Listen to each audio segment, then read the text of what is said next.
नमस्कार. आजच्या हॅलो सह्याद्री कार्यक्रमात मी मानसी आंबेडकर तुम्हा सर्वांचं मनपूर्वक स्वागत करते. मंडळी, आपल्या सगळ्यांची जीवनशैली हळूहळू बदलत चालली आहे. ऋतू जसे बदलतात तशी ऋतुचर्या बदलते असं म्हणतात. पण आजची ही जीवनशैली आपल्या गतिमानतेचं आणि आपल्या गतिमान आयुष्याचं प्रतिनिधित्व करते.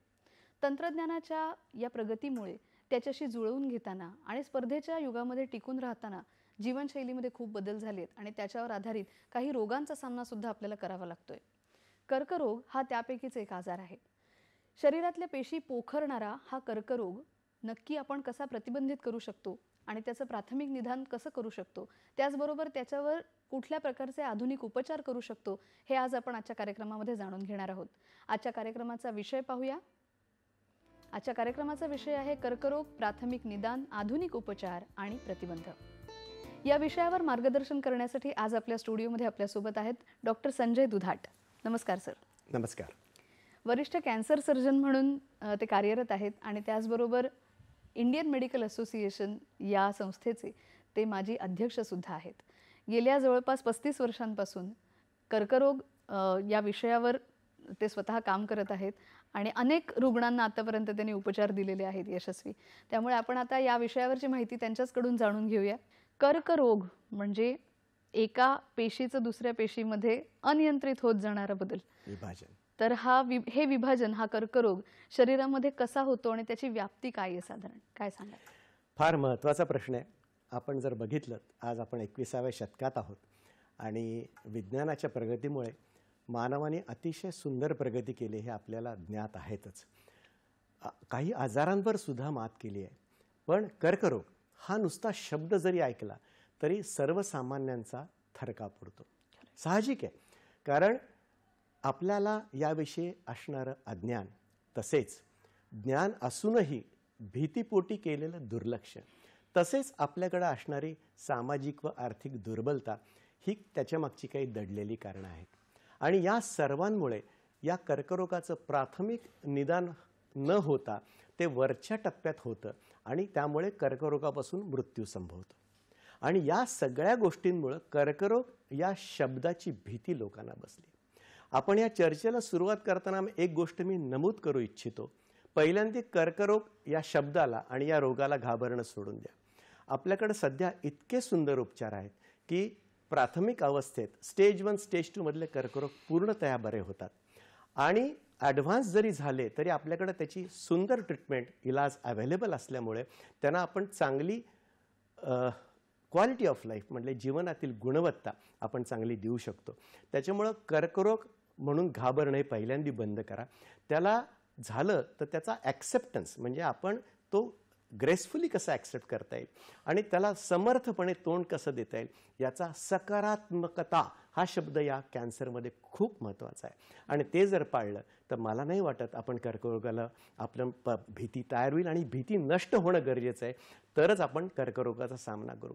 आता कर्करोग जर बघितलं तर दिवसेंदिवस जगामध्ये खूप ठिकाणी वाढत चाललाय. भारत एक त्याला काही अपवाद नाही.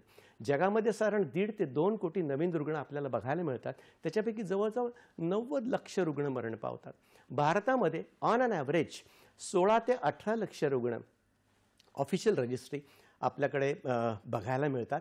त्यापैकी 10 ते 11 लक्ष रुग्ण मरण पावतात. आता आपल्याकडे वरच्या टप्प्यात निदान जास्त असल्यामुळे त्यापासून होणारे मृत्यूचं प्रमाण हे जास्त आपल्याकडे आहे. पण हे मृत्यूचं प्रमाण कमी कसं करता येईल याच्यावर आपण लक्ष दिलं पाहिजे. आणि म्हणून त्याच्यासाठी कर्करोग जनजागृती फार मोठ्या प्रमाणावर आपल्या देशात गरज आहे. अगदी तळागाळात कानाकोपऱ्यामध्ये ही जनजागृती झाली तर आपण त्याच्यावर चांगल्या पद्धतीने विजय मिळवू शकतो. ऑफकोर्स इलाज तर आहेच आहेत आणि त्याप्रमाणे माझं एक जरूर सांगणं, हे इलाजसुद्धा सर्व कानाकोपऱ्यात पोहोचावेत. जरी आपल्याकडे काही लिमिटेशन असल्या तरीसुद्धा ते इलाज आणि जनजागृती हे जर पोचले तर मला वाटतं त्याच्यातनं आपल्याला काहीतरी चांगलं करता येईल आणि त्याच्याबद्दल आपल्याला पुन्हा एक नवीन आयुष्य समर्थपणे जगता येईल असं मी सांगू इच्छितो. कर्करोगाच्या नावानेच सगळ्यांना भीती वाटते, जसं आता आपण म्हणालात. या भीतीचं कारण हे त्याच्यावरचे उपचार किंवा त्याचं पटकन निदान न होणं हे सुद्धा आहे. तर कसा ओळखायचा हा कर्करोग किंवा कशा प्रकारची लक्षणं दिसू शकतात? अतिशय सुंदर प्रश्न आहे. कारण कर्करोग सगळे लोक विचारतात की डॉक्टर कर्करोग तुम्ही सांगता लवकर ओळखा, तर आम्ही कसं ओळखायचं? त्याच्यासाठी काही जनरल लक्षण आहेत ज्याला आपण सायन्स अँड सिम्पटम्स असं म्हणतो. तर पहिली गोष्ट म्हणजे वेदनारहित गाठ. उदाहरणार्थ बघितलं तर स्तनाच्या कर्करोगामध्ये आपल्याला असं लक्षात येतं की लोक पेन इन ब्रेस्ट म्हटलं की धावत पळत येतात, पण तसं नाहीये. स्तनाचा कर्करोग सुरुवात होते वेदनारहित गाठपासून. ऑफकोर्स सगळे वेदनारहित गाठ हे कर्करोग नसतात, पण वेदनारहित गाठ हे सर्वात ते कॅन्सरचं सिम्पटम असतं. त्याच्यामुळं या गोष्टीचं निदान होणं गरजेचं आहे, डॉक्टरांना दाखवणं गरजेचं आहे, मग शरीरात कुठे असू द्या. दुसरी गोष्ट, न भरणारी जखम, मग ती तोंडात असू द्या, पायावर असू द्या, नॉन हिलिंग अल्सर असं जर असेल तर मात्र तुम्हाला तज्ज्ञांना दाखवणं गरजेचं आहे. अनैसर्गिक रक्तस्राव, जर हा रक्तस्राव तुमच्या नाकावाटे, तोंडावाटे, खोकल्यावाटे, उलटीवाटे, गुदद्वारावाटे, योनी मार्गातून जर हा अनियमित रक्तस्राव होत असेल तर तो डॉक्टरांना दाखवणं गरजेचं आहे. कारण त्याचे बरेच कॉजेस असतात, पण त्याचे ट्रीटमेंट आपल्याला ती डिझाईन करणं महत्त्वाचं आहे. त्याच्यानंतर चिवट खोकला, क्रॉनिक कफ आपण अंगावर काढतो बघा 3-3 आठवडे, नका करू तसं. तो जरी कॅन्सर नसला तरी तो क्षयरोग असू शकतो, ब्रॉन्कायटिस असू शकतो, ज्याच्यावर आपण चांगली ट्रीटमेंट इलाज करू शकतो. आवाजातील बदल, आपण बघा व्हायरल इन्फेक्शनमध्ये कधी कधी होर्सनेस ऑफ व्हॉइस होतो, आवाजात बदल होतो, पण आवाजातील बदल हा जास्त दिवस टिकला तर मात्र तो दाखवणं ENT स्पेशलिस्ट किंवा त्या स्पेशलिस्टना गरजेचं आहे. अल्टरनेट डायरिया, कॉन्स्टिपेशन, बद्धकोष्ठता आणि लूज मोशन असं जर होत असेल सारखं तर जरूर दाखवा. सडन होणारी वजन कपात, भूक मंदावणे, ही अशी महत्त्वाची लक्षणं आहेत की ज्याच्यामुळे आपल्याला एक अलर्टनेस पाहिजे. ज्याला म्हणतो ना आपण की जीवनामध्ये काही गोष्टींमध्ये आपल्याला नीट बघायला लागतं आणि जी आपण नक्कीच बघत नाही. बऱ्याच वेळा आपण शरीराकडे दुर्लक्ष करतो, सिम्पटमकडे दुर्लक्ष करतो आणि बऱ्याच वेळा सिम्पटम्स माहिती आहेत की ह्याला काहीतरी प्रॉब्लेम असेल, पण डॉक्टर काहीतरी सांगतील आणि ट्रीटमेंट देतील या भीतीने आपण सांगत नाही. तर असं करू नका. असे जर काही सिम्पटम्स वाटले तर जरूर तज्ज्ञांना दाखवा आणि त्याचा इलाज करून घ्या. कॅन्सर किंवा कर्करोग हा अक्षरशः एखाद्या वादळासारखा शरीरामध्ये पसरतो. खूप वेगाने शरीरातल्या पेशींची तो हानी करतो आणि स्वतःच्या पेशींचं विभाजन करायला लागतो. अगदी बरोबर. तर या कर्करोगाचे वेगवेगळे किती प्रकार आहेत, काय काय सांगता येतील? आता हा जर कर्करोग म्हटला ना, कर्करोगामध्ये बराच काही आता सध्या रिसर्च होत आहे. आपल्याला त्या रिसर्चमुळं ज्याला आपण मॉलिक्युलर बायोलॉजी असं म्हणतो आणि त्याच्याबद्दल आपल्याला कळतं की हा कर्करोग हळू पसरणारा आहे का जलद गतीने पसरणारा आहे का, आणि तो कशा प्रकारचा आहे, त्याचं बिहेवियर काय, हे आपल्याला त्या मॉलिक्युलर बायोलॉजीवरनं कळू शकतं. आता खूप त्याच्यावर रिसर्च आहे. त्याच्यामुळे ट्रीटमेंट जी 20 वर्षापूर्वी होती आता ती खूप चेंज झालेली आहे. त्याच्यामुळे याच्यावरनं आपल्याला कळतं. आता उदाहरणार्थ स्तनाचा कर्करोग जर 60 नंतर असेल तर तो स्लो ग्रोईंग असतो, पण तोच कर्करोग जर आज 25 to 45 यंग ब्रेस्ट कॅन्सर ज्याला आपण म्हणतो तो जर झाला तो ॲग्रेसिव्ह असतो. तर ह्याचा डिफरन्स कळणं गरजेचं आहे. आणि म्हणून मी सांगतो की आपण ज्या अर्ली डिटेक्शन, प्राथमिक रोगनिदान जे आहे ना, इवन स्तनाच्या कॅन्सरमध्ये आम्ही मुलींना 20 वर्षापासून सेल्फ ब्रेस्ट एक्झामिनेशन, स्तनाची स्वपरीक्षा ही आम्ही शिकवण्याचा प्रयत्न करतो की जेणेकरून आपल्याला काहीतरी ॲबनॉर्मॅलिटी त्यातनं कळेल आणि आपण त्यातनं पुढे जाऊ. त्याच्यामुळे कर्करोग झाला तरी तो कुठल्या प्रकारचा आहे याच्यासाठी बऱ्याच काही टेस्ट अवेलेबल आहेत. बरोबर. स्वचाचणी आता तुम्ही म्हणलात आणि अगदी लहान वयातल्या मुलींच्यापासनं किंवा मुलांपासूनही कर्करोगाचं प्रमाण आपल्याला वाढताना पाहायला मिळतंय.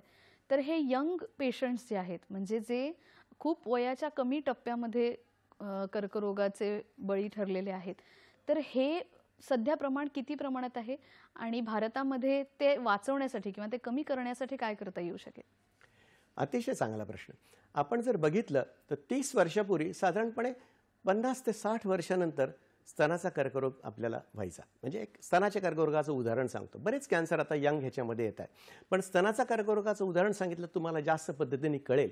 आणि गेल्या 2 दशकामध्ये 25 ते 45 या वर्षांमध्ये होणारा स्तनाचा कॅन्सर खूप कॉमन झालेला आहे आणि दिवसेंदिवस तो वाढतोय आणि त्याचा ॲग्रेसिव्ह बिहेवियर आहे, म्हणजे तो खूप जलद पळणार आहे आणि म्हणून ते महत्त्वाचं. आणि एक लक्षात घ्या, एखाद्या स्त्रीला अगदी तिच्या पीक पॉईंट करिअरवर जर कॅन्सर झाला तर किती त्रास होईल, म्हणून हे ॲड्रेस करणं गरजेचं आहे. म्हणून त्याच्यासाठी आपली जीवनशैली, आपली आहार ह्या सगळ्या गोष्टींवर, कारण कॅन्सर हा मल्टीफॅक्टोरियल आहे, एका गोष्टींनी तो होत नाही. तर या गोष्टींवर लक्ष देणं, अगदी पोल्युशनपासून सगळ्या गोष्टींवर लक्ष देणं फार गरजेचं आहे.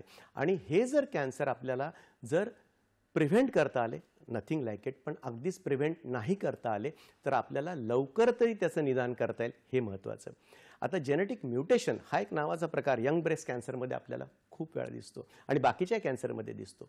तर ही यंग म्युटेशन्स का होतात, पूर्वी का होत नव्हती आणि आत्ता का झाली, हे फार महत्त्वाचं. कारण आपल्या शरीरावर होणारे जे बाह्य प्रेरणा आहे जी चांगली नाही, त्याच्यामुळे आपल्या शरीरात जी बदल होतात, शरीरामधल्या जनुकांमध्ये, जेनेटिकमध्ये जे बदल होतात, हे आता वाढत चाललेले आहेत आणि आपण ते डिटेक्ट करून त्याच्यावर काही उपाययोजना पण करत आहोत. पण याचा सगळ्याचा सर्वांगीण विचार करून सर्वांपर्यंत जर ही माहिती पोचली तर काही प्रमाणात जर आपण, मी एक तुम्हाला नेहमी सांगतो, आपली लाईफस्टाईल जर छान झाली ना, तर खूपशे कॅन्सर्स आपण प्रतिबंध करू शकतो, प्रिव्हेंट करू शकतो आणि थांबवू शकतो. पण हे आपण कसं म्हणतो, बऱ्याच वेळा कळतं पण वळत नाही. आपण हो म्हणतो पण त्याच्या बाजूला आपण जात नाही. तर म्हणून सगळ्यांना माझी नम्र विनंती आहे की या ज्या काही कर्करोगाच्या आपण प्रिव्हेन्शन्स आपण सगळ्यांना सांगतो, स्क्रीनिंग सांगतो, याचा जरूर विचार करा, त्याचा फायदा घ्या आणि सुदृढ जीवनाकडे तुमचं लक्ष वळवा. खरंय. जीवनशैली हा तर खूपच महत्त्वाचा भाग आहे या सगळ्यातला. आणि आपल्या प्रत्येकाचीच, म्हणजे अगदी 5 वर्षाच्या मुलापासून ते 50 वर्षांच्या व्यक्तीपर्यंत सगळ्यांची जीवनशैली आता पूर्वीच्या पेक्षा खूप बदललेली आहे. त्याच्यामध्ये स्पर्धा सुद्धा आहे, त्याच्यामध्ये ताणतणाव आहेत, वेगवेगळ्या त्या वयाच्या टप्प्यावर असलेल्या आव्हानांना हे सगळ्याच पिढ्या एकत्र सामोऱ्या जात आहेत. आणि त्यातून पिढ्यापिढ्यांच्या मधला जो संवाद आहे तो पण कुठेतरी कमी होताना दिसतोय. या सगळ्या ताणतणावाशी दोन हात करत असताना त्याचा परिणाम आपल्या शरीरातल्या पेशींवर झाल्यामुळे काही नवीन प्रकारचे कर्करोग तयार होऊ शकतात का, काय सांगाल? अतिशय सुंदर प्रश्न आहे. आम्ही नेहमी सांगतो की अगदी 5 वर्षाच्या मुलापासून, की आपण सांगतो ना की आपण 7व्या आणि 8व्या वर्षी मुलाला मोबाईल प्रेझेंट देतो, का तर काही गोष्टी त्याच्याकडनं होऊ नयेत म्हणून. पण हे सुद्धा चुकीचं आहे. त्यांना तुम्ही काय द्याल? 6व्या वर्षापासून त्यांना योगा शिकवा, मेडिटेशन शिकवा. आणि मुख्य म्हणजे मानसिक ताणतणाव तर दरवर्षी आपल्याला वाढतच चाललाय, पण मानसिक ताणतणाव तुम्हाला कोप कसा करता येईल ते शिकवा मुलांना, तर त्यांना त्याचा पुढे उपयोग होईल. नाहीतर त्या तणावाखाली दबून बाकीचे काही रोग होऊ शकतात. नुसताच कर्करोग काय, डिप्रेशनपासून सगळ्या गोष्टी होऊ शकतात. तर हे महत्त्वाचं आहे. कारण आता कॉम्पिटिशन खूप वाढली आहे, आपल्याकडे पॉप्युलेशन जास्त, कॉम्पिटिशन जास्त. पण कॉम्पिटिशन हेल्दी असावी, जी आपल्याकडे नाही. तर त्या कॉम्पिटिशनला आपण कसं पुरं पडायचं, कसं पुरं पडू शकतो आणि आपलं शरीर कुठल्या गोष्टीला साथ देऊ शकेल याचा सारासार विचार प्रत्येक व्यक्तीने करणं गरजेचं आहे. कुणालाही खूप मोठं होणं वाटणार, साहजिक आहे, पण ते आपल्या शरीराला आणि मनाला झेपेल का, हा विचार करणं खूप गरजेचं आहे. कारण एखादी गोष्ट आपल्याला जमत नसेल आणि ती करायला गेलो तर किती त्रास होईल, तर त्याचा दुर्धर परिणाम आपल्या शरीरावर आणि मनावर होतो. म्हणून आपल्या स्वतःची कॅपॅसिटी जाणणं खूप गरजेचं आहे आणि त्यानुसार काम करणं गरजेचं आहे. दुसरे करतात म्हणून आपण करायचं असं करू नका, स्वतःला हे करा. आणि मुख्य म्हणजे हे सगळं करताना लहान मुलांना हे तर तुम्ही शिकवाच, तसेच व्यायामाची आवड लावा सगळ्यांना. जर तुम्ही स्टॅटिस्टिक्स बघितलं तर एक्सरसाइजनी सुद्धा कॅन्सरचं प्रमाण 20% कमी होतं. तर रोज एक्सरसाइज, मला वेळ मिळत नाही 24 तासात, हे उत्तर अजिबात ॲक्सेप्टेबल नाही. कारण ते आपण काढलेली रेस्क्यू आहे, त्याच्यातनं बाहेर या. आणि व्यायाम हा खूप महत्त्वाचा आहे. अनफॉर्च्युनेटली मोबाईल या गोष्टीमुळं सगळ्यांचाच व्यायाम संपलेला आहे, वाचन संपलेलं आहे. पण ते जरा दूर करून, मोबाईल हा व्यक्ती किंवा मोबाईल ही वस्तू ही फक्त जरुरीसाठी आहे हेच लक्षात घ्या. जरुरीसाठीच भ्रमणध्वनी वापरा, अदरवाईज गप्पा मारण्यासाठी, व्हॉट्सॲपसाठी 3-3 तास वापरू नका, हेच मला नमूद करायचं. जरूर. आपण कर्करोगाच्या बद्दल आणखीही माहिती करून घेऊया, पण आता मात्र वेळ झाली आहे एका छोट्याशा विश्रांतीची. पुन्हा भेटूया या विश्रांतीनंतर. हॅलो सह्याद्री कार्यक्रमात आपण भेटलेलो आहोत मंडळी. आज आपण बोलतो आहोत कर्करोग, प्राथमिक निदान, आधुनिक उपचार आणि प्रतिबंध या विषयावर. आणि त्यावर मार्गदर्शन करत आहेत वरिष्ठ कॅन्सर तज्ज्ञ डॉक्टर संजय दुधाट सर. तर कर्करोगाच्या बद्दल आपण बोलत होतो आणि त्यामुळेच हे स्टॅटिस्टिक्स आता तुम्ही आम्हाला सांगणार आहात. आणि मी तुम्हाला आता तेच विचारते की मोबाईल या विषयावरती आता तुम्ही म्हणालात, तर मोबाईल आणि कर्करोग यांचा एकमेकांशी संबंध कसा असतो? मोबाईलमुळे कर्करोग होऊ शकतो का? फार जवळचा प्रश्न आहे लोकांच्या, कारण मोबाईल ही इतकी अटॅच झालेली गोष्ट आहे की दुसऱ्या खोलीत मोबाईल असला तरी आपण रेस्टलेस असतो. एक लक्षात ठेवा, मोबाईल आपल्यासाठी आहे, आपण मोबाईलसाठी नाही. आता जर तुम्ही मला प्रेझेंट स्टॅटिस्टिक्स विचारलं की डॉक्टर मोबाईलने कॅन्सर होतो का, तर आपल्याकडे अजून तरी एव्हिडन्स नाही, पण शक्यता आहे. जो रिसर्च झालेला आहे आत्तापर्यंत, तर त्यांचं असं म्हणणं आहे की पुढच्या 20 वर्षात जर मोबाईलचा उपयोग जास्त झाला तर त्याच्यातनं होणाऱ्या कॅन्सरचं प्रमाण, म्हणजे उदाहरणार्थ head and neck cancer, breast cancer, या गोष्टीचं प्रमाण वाढू शकतं, म्हणजे ब्रेन ट्युमर्स वगैरे सगळे. पण हे आपल्या हातात आहे कंट्रोल करायचं. मग आपण एव्हिडन्स येईपर्यंत थांबायचं का, हा माझा पहिला प्रश्न आहे. एव्हिडन्स येईपर्यंत न थांबता त्याचा ज्युडिशियसली वापर करावा, हे माझं म्हणणं आहे. त्याच्यामुळं आपण जर कॅन्सर झाला हे लक्षात येऊन जर मोबाईल कमी केलं तर त्याला अर्थ नाही. म्हणून मोबाईलचा उपयोग अतिशय कमी ठेवा. जेव्हा लागेल फक्त मेसेज आणि बोलण्यासाठी ठेवा. स्पीकर फोन जास्त वापरा आणि लहान मुलांना कृपया मोबाईल 15-16 वर्षापर्यंत देऊ नका, कारण त्यांची ब्रेनची वाढ होत असते. रेडिओ मॅग्नेटिक वेव्स कधी काय अफेक्ट करतील आपल्याला माहिती नाही. रिसर्च आत्ता नाही, पण पुढच्या वेळेला आला तर त्याच्यासाठी आपण ह्याला म्हणतात प्रिव्हेन्शन, याला म्हणतात मॉडिफिकेशन ऑफ द लाईफस्टाईल. हे आपण करायला पाहिजे. म्हणून भ्रमणध्वनीपासून जेवढं लांब राहता येईल ते राहा आणि व्हॉट्सॲपवर जास्त राहू नका. आयला सुद्धा त्रास होऊ शकतो, कारण तुमचा जेवढा स्क्रीन टाइम वाढतो तेवढा एलईडीनी तुम्हाला फरक पडतो. आयचे प्रॉब्लेम्स होऊ शकतात. आणि मुख्य म्हणजे अपार्ट फ्रॉम कॅन्सर, पार्किन्सन्स आणि अल्झायमर्स कदाचित वाढू शकतात. इन्फर्टिलिटीवर रिसर्च चालू आहे, मोबाईलचा काही दूरगामी परिणाम आहेत का नाही. आणि डेफनेस, हल्ली लहान मुलं म्हणजे 30 वर्षाची मुलं आमच्या ENT स्पेशलिस्टकडे येतात डेफनेस म्हणून, कारण सारखं आपण कानात घालून ती गाणी ऐकतो किंवा जे काय ऐकायचं ते ऐकतो. ते नका करू. स्पीकर फोनवर लावून ऐका आणि झोपताना मोबाईल 4 फूट लांब ठेवा. हे माझं तुम्हाला स्पष्ट सांगणं आहे.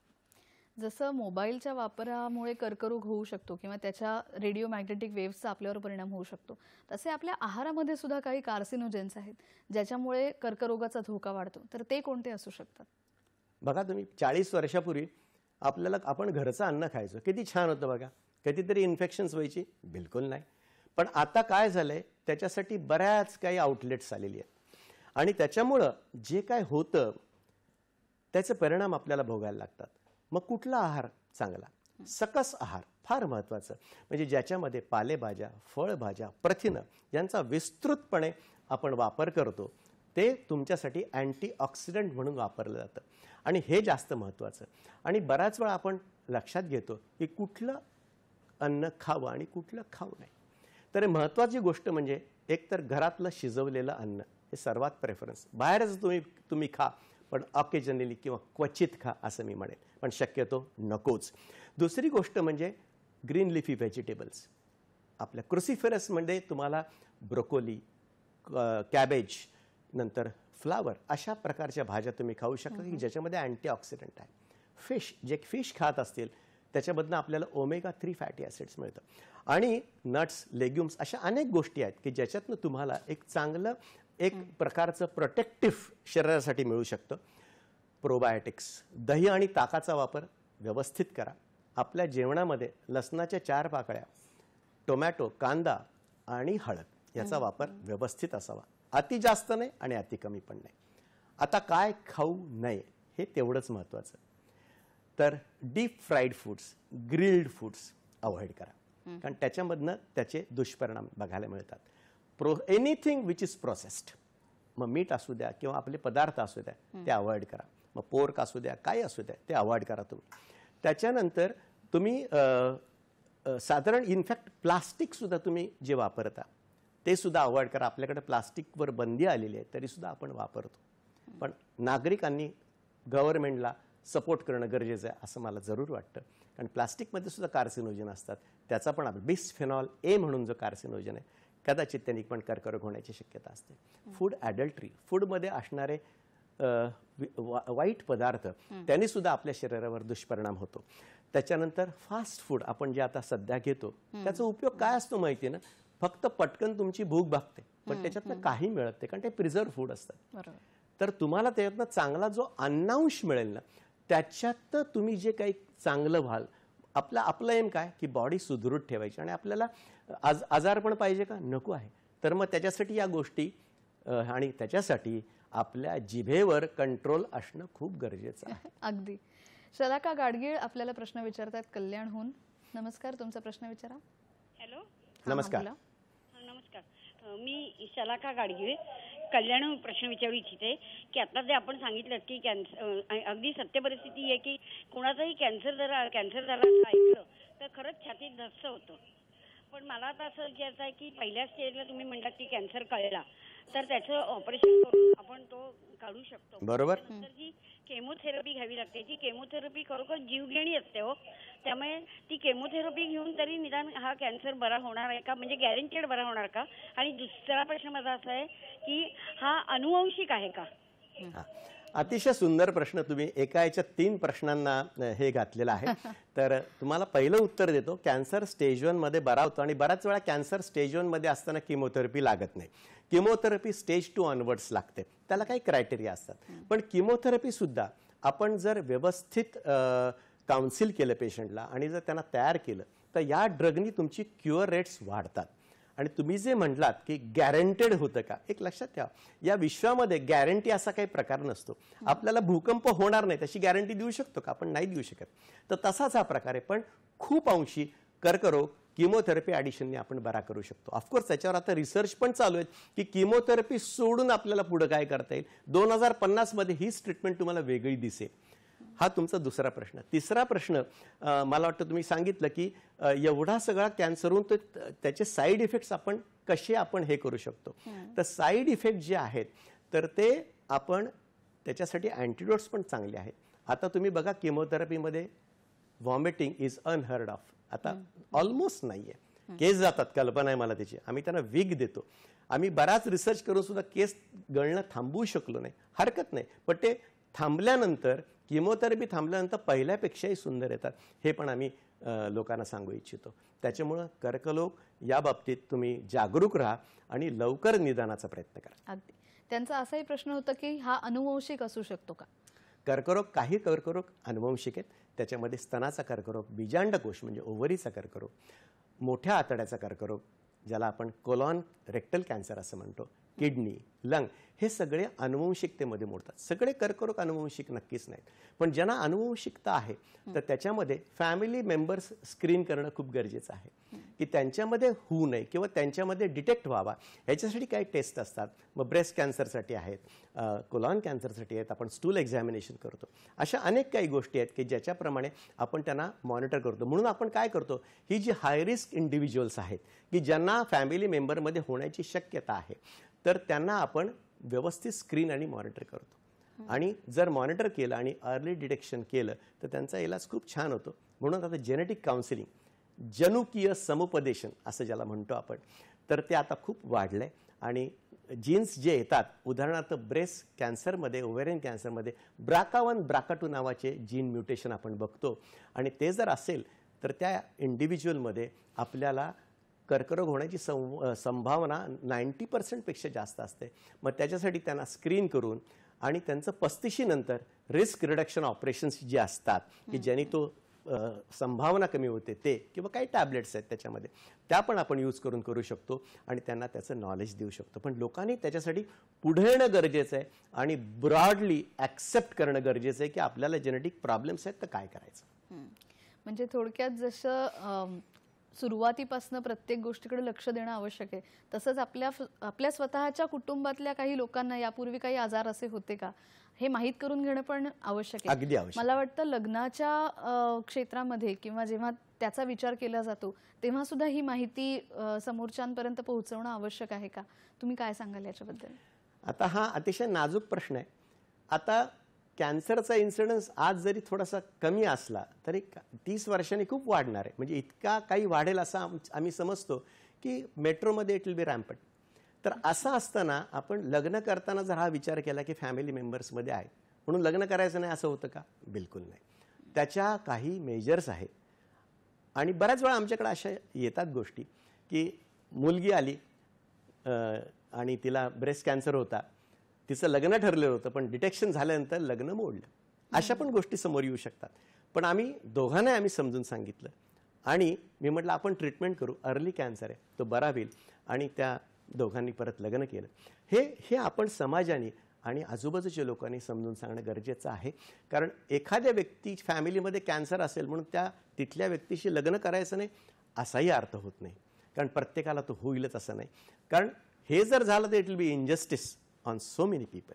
तर त्याच्यासाठी आपणच प्रिव्हेन्शन योजना करून असं आपलं रोजचं जीवन ठेवा की जेणेकरून आपल्याला कॅन्सरची शक्यताच कमी होईल. म्हणजे समाजाचा सुद्धा खूप मोठा एक भाग आहे या सर्व रुग्णांना पुन्हा चांगल्या अवस्थेमध्ये आणणं आणि त्यांचं रिहॅबिलिटेशन किंवा पुनर्वसन ज्याला आपण म्हणतो, पुन्हा त्यांना आयुष्याकडे परत आणणं, पुन्हा उमेद देणं नवी, याच्यामध्ये समाजाचा सुद्धा खूप भाग आहे. अगदी महत्त्वाचं. आणि मी नेहमी सांगतो की समाजाने अजूनही कॅन्सरवर टॅबू ठेवलेला आहे. जसं पूर्वी कसं अरे याला ट्युबरक्युलोसिस झाला नाही, आणि तसंच कॅन्सर म्हटलं की मी पेशंटला नेहमी सांगतो मोठ्या धिटाईने सांगा की मला कॅन्सर झाला आहे म्हणून. अजिबात घाबरू नका. तुमच्या चुकीमुळे झालाय का? नाही. तर हे येणं खूप महत्त्वाचं आहे. अजिबात घाबरू नका आणि त्याला टॅबू ठेवू नका. आणि कॅन्सर हा काय संसर्गजन्य नाही, त्याच्यामुळे प्रश्नच येत नाही त्याच्यामुळे. आणि त्याच्यामुळं हे जर समाजामध्ये जर बीज रोवलं गेलं ना तर समाज या पेशंट्सना चांगली मदत करू शकतो. आणि त्यांना आपलं काय एम आहे, सर्जननी ऑपरेट केलं काम संपलं का? नाही. तर त्यांना या समाजामध्ये अत्यंत समर्थपणे उभं करणं हे आपल्या सर्वांचं काम आहे. मग तो डॉक्टर असू द्या, नातेवाईक असू द्या किंवा समाज असू द्या, या सर्वांनी मिळून केलेलं जे काम आहे ते आपल्या रुग्णांसाठी फार फायदेशीर ठरतं. अगदी. मला तुम्हाला असंही विचारायचं आहे की आता तुम्ही असं म्हणालात की अर्ली डिटेक्शन म्हणजे त्याचं प्राथमिक निदान होणं अतिशय आवश्यक असतं. तर कुठल्या कुठल्या चाचण्या कर्करोगाच्या निदानासाठी केल्या जाऊ शकतात? आपल्याकडे अर्ली डिटेक्शन किंवा लवकर निदान आपल्या देशामध्ये खूप कमी आहे. कारण आपल्याकडे जागरूकता त्याच्याविषयी जास्त नाही आहे. साधारण एक 15 ते 20% पकडा. आधी तर 10% होते, आता थोडीशी वाढली आहे. 80% कर्करोग हे आपल्याला वरच्या टप्प्यात बघायला मिळतात. आता ह्याच्यासाठी पुरुषांमध्ये आणि स्त्रियांमध्ये आपण काय करू शकतो? प्रत्येक कर्करोगासाठी स्क्रीनिंग टेस्ट अवेलेबल नाही, पण काही जे कॉमन कर्करोग आहेत, आता उदाहरणार्थ पुरुषांमध्ये बघा, जे टोबॅको खातात किंवा काय करतात त्यांची सेल्फ ओरल एक्झामिनेशन किंवा डॉक्टरनी केलेली ओरल एक्झामिनेशन हे महत्त्वाचं. जर स्मोकिंग आणि तंबाखू जास्त खात असतील तर वर्षातनं एक्सरेचेस करणं गरजेचं आहे. आणि प्रोस्टेट कॅन्सरसाठी PSA प्रोस्टेट स्पेसिफिक अँटीजन ही ब्लड टेस्ट आपण नेहमी करतो 50 नंतर दरवर्षी. पूर्वी उशिरा करायचो, पण आता प्रोस्टेट कॅन्सरचं डिटेक्शनचं प्रमाण आता 70 पासून 50 वर आलेलं आहे, त्याच्यामुळे ते करतो. स्त्रियांमध्ये काय तर सेल्फ ब्रेस्ट एक्झामिनेशन, स्तनाची स्वपरीक्षा एज 20 पासून. नंतर मॅमोग्राफी म्हणजे स्तनाची क्षकिरण चिकित्सा ही साधारणपणे वयाच्या 40 पासून सुरू करावी. आणि ज्या ठिकाणी हेरिडिटरी आहे, ज्यांच्याकडे जेनेटिक म्युटेशन्स आहेत, तर आम्ही ते एज 35 पासून सुद्धा सुरू करू शकतो. मॅमोग्राफीवर एक बराच वेळा क्वेश्चन येतो की डॉक्टर एक्सरे रेडिएशन किती येईल त्याच्यावर. आम्ही हेही सांगतो की आम्ही अशा ह्याच्यामध्ये लो रिस्क ग्रुप आणि हाय रिस्क ग्रुप असे 2 विभाग करतो. लो रिस्क ग्रुप म्हणजे ज्यांच्याकडे कुठलेच रिस्क फॅक्टर नाही, अशा वेळेला त्यांची मॅमोग्राफी आम्ही ऑल्टरनेट इयर करतो किंवा एव्हरी 18 मंथ्स करतो. पण ज्यांच्याकडे हेरिडिटरी आहे, स्ट्रॉंग हेरिडिटरी आनुवंशिकता आहे, तर त्यांच्या मात्र 40 नंतर रेग्युलर करणं, दरवर्षी करणं गरजेचं आहे. आणि स्वतःहून करू नका, डॉक्टरांना दाखवा. कारण सेल्फ इन्व्हेस्टिगेशन इज डेंजरस. पण डॉक्टरांना दाखवून त्याचं इंटरप्रिटेशन करून घ्या. हे अतिशय आणि स्पेसिफिक डॉक्टर्स ज्याच्यासाठी ते अवेलेबल आहेत हे करा. नंतर पॅप्समिअर हे आपण गर्भाशय मुखाच्या कॅन्सरच्या डिटेक्शनसाठी वापरतो. साधारणपणे ॲक्च्युअली पहिला सेक्शुअल इंटरकोर्स झाल्यानंतर ते सुरू करायचं असतं, पण साधारणपणे आपण लग्न झाल्यानंतर पहिली प्रेग्नन्सीनंतर सुरुवात करतो.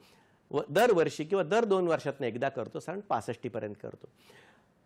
चांगली न्यूज सांगायची म्हणजे गर्भाशय मुखाचं कॅन्सरचं प्रमाण भारत देशात आता खूप कमी होत चाललंय.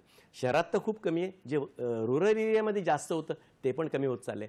आणि आपल्या गव्हर्नमेंटचं एक एम आहे की 2030 ते 2035 पर्यंत वॅक्सिन आणि या सगळ्या काउन्सिलिंगचा उपयोग करून सर्व्हायकल कॅन्सर आपल्याला नील करायचं आहे. आणि आपण या सगळ्या लोकांना साथ देणं गरजेचं आहे. प्रॅक्टिसिंग सेफ सेक्स हे सुद्धा इक्वली इम्पॉर्टंट.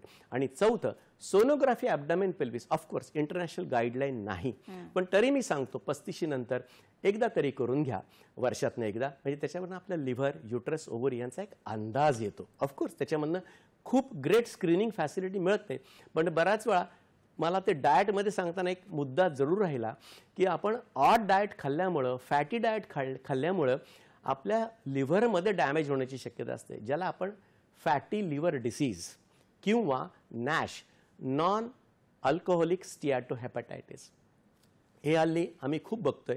आणि नॅश झाल्यानंतर सिरोसिस होणं लिव्हरचं खूप कॉमन झालं आहे. अल्कोहोलनी तर होतच, पण यांनी सुद्धा होऊ शकतो. म्हणून तुमच्या खाण्यावर कंट्रोल करा आणि लिव्हरची पण पोझिशन मधनं अधनं बघत जा. म्हणून एक वर्षातनं एकदा सांगितलेला, बरे इंटरनॅशनल गाईडलाईन असेल, पण मला असं वाटतं की एक एकदा जरूर करावी. मिलिंद पगारे आपल्याला प्रश्न विचारतायत, घाटकोपरून त्यांनी फोन केलेला आहे. नमस्कार. हो, नमस्कार. नमस्कार. तुमचा प्रश्न विचारा. प्रश्न असा आहे की आमची आई आहे ना, शालिनी पोपट पगारे, 62 वय आहे. त्यांना 13 वर्षानंतर पाळी परत चालू झाली. बरं. एका शिबिरामध्ये आम्ही गेलो होतो, तर तिथं तो प्रॉब्लेम सांगितला होता. तर ते डॉक्टर बोलले की कॅन्सर तुम्हाला असू शकतं, कारण या नंतर बंद झालेली पाळी परत चालू होणं हे वाईट आहे. बरं. त्यासाठी प्रश्न विचारायचा.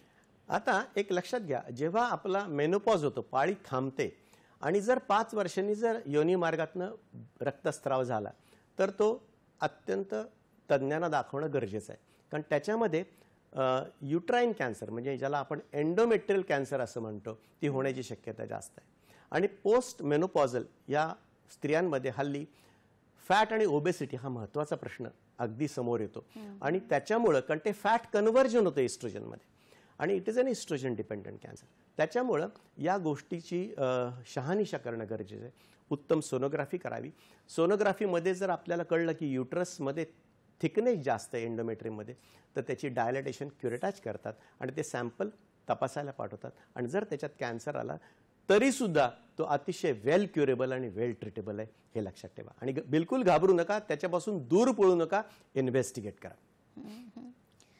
अशी अजून खूप माहिती आपल्याला घ्यायची आहे सरांच्याकडून, पण मला वाटतं आता कार्यक्रमामध्ये एका छोट्याशा विश्रांतीची वेळ झालेली आहे.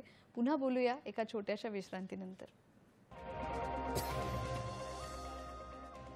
हॅलो सह्याद्री कार्यक्रमात आपण भेटलेलो आहोत मंडळी. आज आपण बोलतो आहोत कर्करोग, प्राथमिक निदान, आधुनिक उपचार आणि प्रतिबंध या विषयावर, आणि त्यावर मार्गदर्शन करत आहेत वरिष्ठ कॅन्सर तज्ज्ञ डॉक्टर संजय दुधाट सर. कॅन्सरच्या वेगवेगळ्या पैलूंच्या बद्दल आपण बोललोच की त्याची कारणं ही मल्टीफॅक्टोरियल आहेत, अनेक फॅक्टर त्याच्यामध्ये आहेत.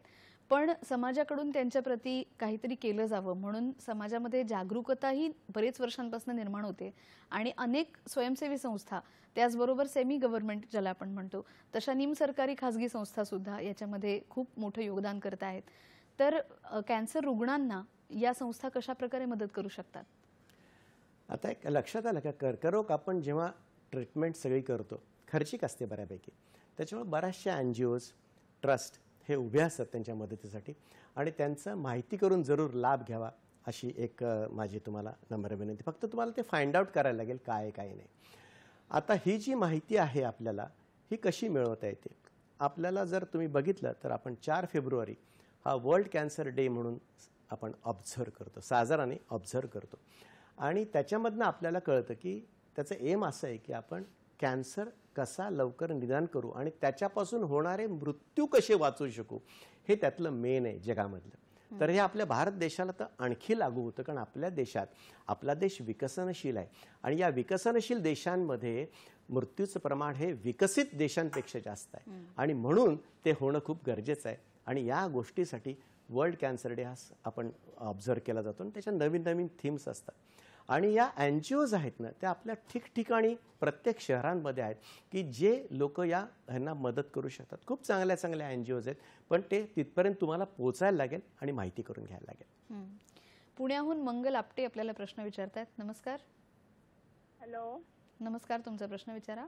हा, नमस्कार. मला असा प्रश्न विचारायचा आहे, लंग्स कॅन्सर झाला असेल आणि मग त्यांना खोकल्यातून उलटी झाली, तर मग त्यांनी काय काळजी घ्यावी? म्हणजे खोकला येतो आणि मग खोकला बरेच दिवस तो चालू असतो. आणि दुसरी गोष्ट म्हणजे फ्रीजचं खाऊ नये, किंवा तुम्ही आता मोबाईल सांगितला तर मोबाईलचं ते हे असतात वेल्स, ते त्यामुळे तुम्ही मगाशी म्हटलात, मला मी ऐकलं, पण तरी सुद्धा तो शरीराला, लहान मुलांना किंवा वयस्कर लोकांना किंवा काही लोक उगीच कारण नसताना मोबाईल बघतात, तर त्याच्या बाबतीत ते जाऊ शकतात का जंतू, असं मला विचारायचं होतं. पहिल्यांदा तुम्हाला सांगतो, कॅन्सर हा जंतूंमुळे होत नाही, तो शरीराच्या पेशी विभाजनामुळे होतो, हे पहिल्यांदा लक्षात घ्या. आता जो तुम्ही फुफ्फुसाच्या कर्करोगाचा प्रश्न विचारला, तर आता कसं आहे माहिती का, एखाद्या व्यक्तीला जर खोकल्यांमध्ये रक्त येत असेल तर ते इन्व्हेस्टिगेट करणं गरजेचं आहे. ते प्रत्येक वेळा कर्करोगाने असतंच असं नाही, कदाचित TBमुळे सुद्धा होऊ शकतं.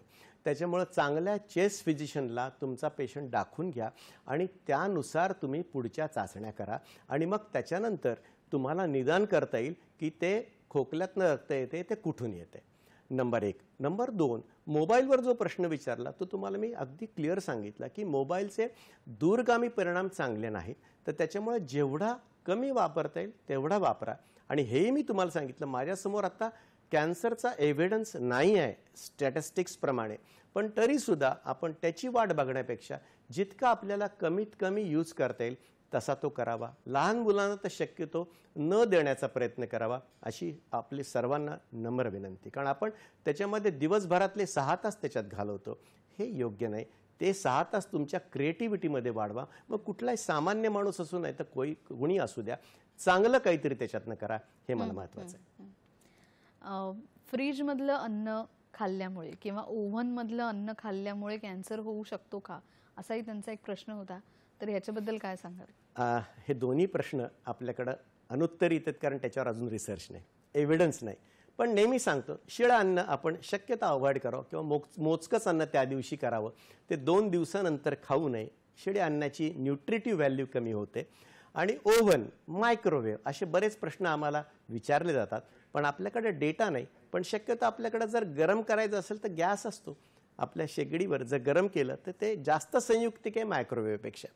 त्याच्यामुळे ज्या काय आर्टिफिशियल गॅजेट्स आहेत ना, त्याचे दूरगामी परिणाम जाणवतातच, पण कधी होतील आणि काय हे मात्र आत्ता तरी अनुत्तरित आहेत. आणि त्याच्यावर रिसर्च जेव्हा येईल तेव्हाच आपल्याला बोलता येईल. पण शक्यतो या गोष्टींपासून जेवढं कमी करता येईल तेवढं हे राहत नाही. कोमॉर्बिडिटीज म्हणजे कॅन्सरच्या सोबत होणारे जे इतर आजार आहेत किंवा कॅन्सरमुळे शरीराची कमी झालेली क्षमता आणि त्याच्यामुळे इतर आजारांप्रती वाढलेली आपली ससेप्टिबिलिटी किंवा ज्याला आपण आजार होऊ शकण्याची शक्यता असं आपण म्हणतो, तर ह्याच्याबद्दल काय सांगता येईल? पहिली गोष्ट म्हणजे जे कॅन्सर क्युरेबल असतात त्याच्यामध्ये माणूस पूर्ण नॉर्मल झालेला असतो आणि त्याची इम्युनिटी परफेक्ट असते, प्रश्न तो नाही. पण आता हा प्रॉब्लेम कधी येतो, जेव्हा ॲडव्हान्स कॅन्सर असतात. जेव्हा तुमच्यामध्ये ॲडव्हान्स कॅन्सर ट्रीटमेंट चालू असते, तब्येत वीक होते, अशा वेळेला तुमची इम्युनिटी कमी होते. मग बाकीचे काही इन्फेक्शन शरीरामध्ये, मग न्यूमोनियाज म्हणा, ब्लड इन्फेक्शन्स, युरिन इन्फेक्शन, अशा काही गोष्टी होऊ शकतात. तर त्याला आळा घालायला लागतो. पण हे कधी होतं, जेव्हा तुमचा ॲडव्हान्स कॅन्सर आहे आणि तो बरा करताना त्रास होतोय. मग तेव्हा जी किमोथेरपी चालू असते त्यावेळेला होणारी इन्फेक्शन, त्यावेळेला होणारी लो इम्युनिटी, यांनी होणारे जे काही इन्फेक्टिव्ह आजार असतात त्याला तुम्हाला तोंड द्यायला लागतं आणि त्या पेशंटला सपोर्ट द्यायला लागतो. कर्करोग आणि शरीरामधली प्रथिनं यांचा खूप जवळचा संबंध आहे. अगदी. तर शरीरामधली प्रथिनं वाढली तर आपोआपच कॅन्सरची म्हणजे कर्करोगाची शक्यता कमी होईल का? एक लक्षात घ्या, मी तुम्हाला तेच सांगितलं की आपला जो आहार आहे ना तो सर्वांगीण असावा. नुसतंच प्रथिनं नाही तर त्याच्याबरोबर बाकीच्या ज्या गोष्टी आहेत, फळभाज्या, पालेभाज्या, हे अँटीऑक्सिडंट ते गरजेचं. आणि प्रथिनं का महत्त्वाची? बऱ्याच वेळा प्रथिनं कमी असताना काही आजार, आता उदाहरणार्थ फूड पाईप, स्टमकचा कॅन्सर, प्रथिने कमी असतानाची संभावना जास्त होते. तर म्हणून शरीरातली प्रथिनं हे तुम्हाला जास्त ताकदवान ठरवतात. तुमच्या मसल्ससाठी, सगळ्याच गोष्टीसाठी, ओव्हरऑल एनर्जीसाठी त्याचा उपयोग होतो. म्हणून प्रथिनांचा वापर आपल्या बाकीच्या आहाराबरोबर तितकाच समतोल ठेवा.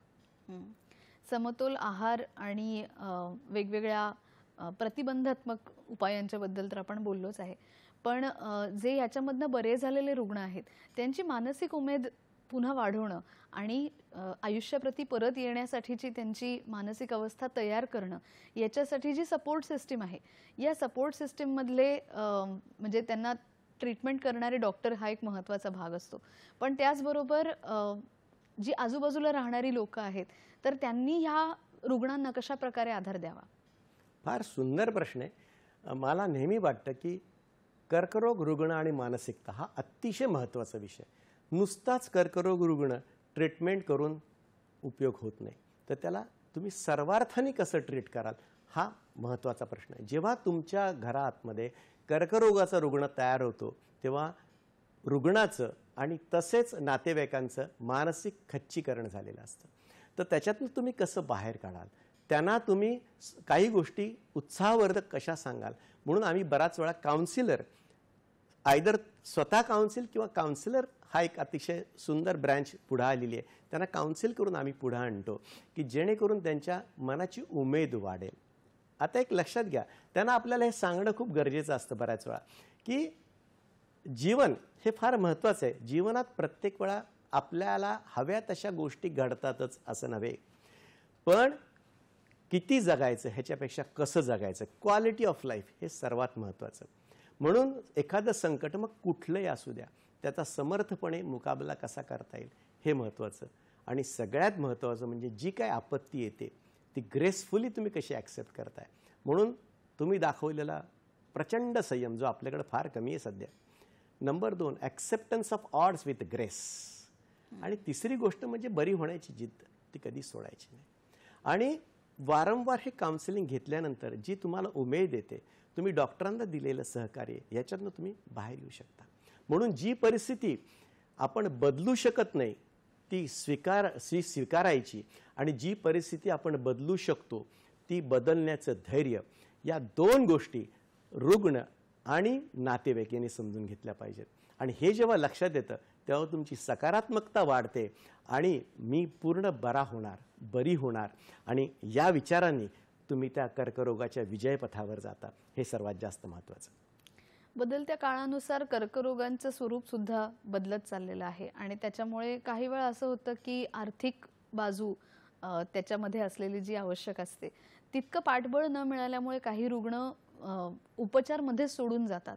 मग त्यांना पुन्हा उपचार मिळवून द्यावे किंवा त्यांना परवडणाऱ्या किमतीमध्ये ते उपचार मिळावे म्हणून काही प्रयत्न होतात का, किंवा तशा प्रयत्न करणाऱ्या काही संस्था आहेत का? आहेत, संस्था आहेत. गव्हर्नमेंट सुद्धा खूप छान ट्राय करते. तुम्ही जर बघितलं तर आपले केमोथेरपीचे ड्रग्स सुद्धा त्याने DPCO मध्ये आणलेले, त्यांच्या किमती पण कमी झाल्यात. त्या अजूनही करायचा विचार आहे. आम्ही सुद्धा सगळ्यांना विनंती केली की तुम्हाला जेवढी ट्रीटमेंट जितकी कमीत कमी करता येईल तेवढं करा. कारण एक लक्षात घ्या, आपलं काय एम आहे 2025 मध्ये किंवा 2026 मध्ये, कॅन्सर ट्रीटमेंट ही पासून कुठलाही रुग्ण वंचित राहायला नाही पाहिजे. हे महत्त्वाचं. आणि हे करताना मग सर्व संस्था, सर्वांनी असं तुम्ही हे करा की फुलाची पाकळी मदत करत राहा कॅन्सर पेशंट. कारण खूप मोठा वाटा असतो तो आर्थिक. त्याच्यामुळे त्यांना जर ते मिळालं नाही तर ते ट्रीटमेंटपासून लांब राहतात आणि मग ॲडव्हान्स कॅन्सरहून मृत्यू होण्याची शक्यता असते. तर सर्वांनीच ही मदत करण्याची गरज आहे. NGOज, गव्हर्नमेंट करतच आहे, गव्हर्नमेंट सुद्धा खूप हे करते. आणि अजूनही मला असं वाटतं की गव्हर्नमेंट हॉस्पिटलमध्ये सुद्धा या गोष्टीची आणखी योजना करावी की जेणेकरून खूप लोक त्याचा लाभ घेऊ शकतील. आणि प्रायव्हेटमध्ये तर आहेच आहे, पण अजूनही जर ड्रगच्या किमती कमी झाल्या आणि ओव्हरऑल जर सगळ्यांनी मदत केली तर कर्करोग रुग्ण बरा व्हायला माझ्या दृष्टीने काय हरकत नाही. बरेचसे आजार हे माणसाला घाबरवून सोडायचे. म्हणजे पूर्वी HIV एड्स असो किंवा कर्करोग असो, किंवा ते अत्यंत दुर्धर समजले जात होते कारण पटकन लक्षात यायचे नाही, ओळखू यायचे नाही. रक्तामधल्या अशुद्धी किंवा एखाद्या स्नायूमध्ये आलेलं जडावलेपण किंवा एखाद्या गोष्टीचं पुढे जाऊन कर्करोगामध्ये रूपांतर होणं, या गोष्टी फारशा केल्या जायच्या नाहीत. पण आता मात्र त्याच्याबद्दल खूप जनजागृती होते आणि नवीन पिढी स्वतःहून याच्या संशोधनासाठी सुद्धा पुढे येते आहे. तर प्रतिबंधात्मक लसी आता आपल्याकडे कुठल्या कुठल्या उपलब्ध आहेत? आता सध्या actually vaccine is a future for cancer. आता त्याचा रिसर्च चालू आहे. कारण जसं जसं कारणं येतील तसं तसं आपल्याला वॅक्सिन तयार करता येतील. उदाहरणार्थ गर्भाशय मुखासाठी 2001 मध्ये ह्युमन पॅपिलोमा व्हायरस ज्याचा कॉज आहे त्याची वॅक्सिन्स तयार झाली आणि ती आपल्याकडे सगळीकडे आता जगभरामध्ये देतात. इंडियाच्या इम्युनायझेशन शेड्यूलमध्ये पण कंपल्सरी नसलं तरी ऑप्शनलमध्ये दिलेलं आहे आणि ते जरूर घ्यावं. आणि त्याच्यामुळे आपण कॅन्सर सर्व्हिस, कारण 90% कॉज हा human papilloma virus which is sexually transmitted. त्याच्यामुळे ह्याचा प्रतिबंध चांगल्या पद्धतीने होऊ शकतो. ऑफकोर्स नवीन कॅन्सर्सवर आता वॅक्सिन्स येतील. आता मध्ये न्यूज पण आली होती की ब्रेस्ट कॅन्सरसाठी पण येते. पण जोपर्यंत स्टडी येत नाही तोपर्यंत आपण बोलणं त्याच्यावर उचित नाही. कारण आपल्याला कॉन्क्रीट एव्हिडन्स लागतो कुठल्याही गोष्टीसाठी आणि त्याचा उपयोग व्हायला पाहिजे. हे पण तेवढंच महत्त्वाचं. पण जग अशा दृष्टीने चाललंय, एक लक्षात घ्या, इव्हन कॅन्सरमध्ये सर्जरी हा प्रकार किती रॅडिकल होता. आता कॉन्झर्वेटिव्ह सर्जरी आली, ऑर्गन प्रिझर्वेशन आणि फंक्शन. त्याच्यामुळे स्तनाच्या कर्करोगामध्ये आपण पूर्ण स्तन 65% स्त्रियांमध्ये काढत नाही, प्रिझर्व करतो. हे महत्त्वाचं आहे. कुठलेही ऑर्गन्स छोटे असतील तर आपण त्याच्यामध्ये ऑर्गन प्रिझर्व करायचा प्रयत्न करतो. त्याच्यामुळे world is going to work conservation and quality of life, जीवनाची गुणवत्ता, हे फार महत्त्वाचं आहे. किमोथेरपी, आता किमोथेरपी सुद्धा अल्टरनेटिव्ह काही वर्षांनी येतील, मग तुम्हाला टॅबलेट्स येतील. टार्गेटेड थेरपी आत्ता आहे, इम्युनोथेरपी आलेली आहे. असे अनेक विविध प्रकार आपल्याकडे आज उपलब्ध आहेत आणि आपल्या भारतामध्ये जे जगात आहे ते सुद्धा आपल्याकडे उपलब्ध आहे. तर त्याचा जरूर तुम्ही लाभ घ्यावा. आणि म्हणून मी पहिल्यांदाच नमूद केलं होतं की कर्करोग या शब्दाची भीती मनातून काढून टाका, कारण त्याला सुंदर उपचार अवेलेबल आहेत. कर्करोग मुक्त भारत हे खरंच खूप सुंदर स्वप्न आहे, कारण अतिशय वेदनादायक अशी केमोथेरपी आणि शरीर पोखरणाऱ्या कॅन्सरमधनं आपल्याला तीच एक फक्त मुक्तता देऊ शकते. आत्ता सध्या तरी असे उपचार आहेत, पण इतर अनेक आधुनिक उपचार सध्या येऊ घातलेले आहेत. आणि मला वाटतं जसं रुग्णांनी सकारात्मक असलं पाहिजे तसं स्वीकारात्मकही होणं आवश्यक आहे. सकारात्मकतेसोबतच स्वीकारात्मकता जेवढी येईल आपल्यामध्ये, म्हणजे रुग्णांमध्ये आणि समाजामध्येही, तेवढं मला वाटतं या कर्करोगाशी सामना करणं आपल्याला सोपं जाईल. आपल्याला कार्यक्रमामध्ये अनेक प्रश्न आले आणि वेगवेगळ्या पैलूंच्या माध्यमातून आपण या कर्करोगाबद्दल आज जाणून घेण्याचा प्रयत्न केला. पण सर, जाता जाता सगळ्यांना कर्करोगापासून स्वतःला वाचवण्यासाठी आणि जनजागृतीचा एक हिस्सा होण्यासाठी तुम्ही काय संदेश द्याल? मी नेहमी सांगतो, आता एक जर तुम्ही लक्षात घ्याल की जगायचं कशासाठी, हा एक अतिशय मूलभूत प्रश्न आहे. जीवन ह्या नावाची एक विशुद्ध व निसर्गदत्त गोष्ट आहे आणि जिची अभिव्यक्ती आपल्याला आयुष्यभर घडत असते. तर म्हणून चांगले विचार, चांगल्या सवयी, म्हणजे तुमचं स्मोकिंग, टोबॅकोपासून दूर राहा, उत्तम व्यायाम, उत्तम सकस आहार, मानसिक ताण तणाव विरहित जीवनशैली अतिशय महत्त्वाचं, अंडरलाईन करा. नंतर योगा, मेडिटेशन याचा वापर सर्रास असावा. लहान मुलांपासून योगा शिकवा. 60 नंतर योगा शिकण्यात कमी अर्थ असतो, पण जो तर तो 10व्या वर्षी शिकवला तर तुम्हाला जास्त त्याचा फायदा होईल. आणि या सर्व गोष्टींनी आणि रॉंग गोष्टीपासून दूर राहा. त्याच्यामुळे तुमचं शरीर आणि मन सुदृढ आणि निरोगी राहण्यास मदत होईल. कायम लक्षात ठेवा, आयुष्य हे एकदाच येतं, पण ते कसं जगायचं इज अन आर्ट. कितीपेक्षा किती छान तुम्ही जगताय. तुम्ही एन्जॉय सगळं करा, पण असं एन्जॉय करा की जे तुमच्या शरीराला घातक होणार नाही. शरीराची पूजा करा, शरीराकडे थोडं लक्ष ठेवा. हेच मी तुम्हाला सांगू इच्छितो. आणि आपण असं एक एम ठेवूया की या सगळ्या गोष्टींनी कॅन्सरचं निदान जर लवकर केलं तर आपण पूर्णतः बरे होऊ शकतो. हा मेसेज सगळीकडे द्या. आणि एक UICCचं इंटरनॅशनल युनियन अगेन्स्ट कॅन्सर फार सुंदर वाक्य आहे, फाईट कॅन्सर रिगार्डलेस. हे सुंदर वाक्य आहे आणि मी नेहमीच सांगतो तुम्हाला की समोर पहा, आयुष्य खूप सुंदर आहे. खूप खूप धन्यवाद. खूप छान संदेश सर आज तुम्ही दिलात. पण आता मात्र वेळ झाली आहे हा कार्यक्रम इथेच संपवण्याची. कर्करोग आणि त्याच्याबद्दलच्या सगळ्या माहिती त्याच्याबद्दलची आपण घेतली, पण आता मात्र इथेच थांबूया. पुन्हा भेटूया हॅलो सह्याद्रीच्या पुढच्या कार्यक्रमामध्ये नवीन विषयासोबत, नवीन मार्गदर्शकांसोबत. तोपर्यंत पाहत रहा DD सह्याद्री. नमस्कार. नमस्कार.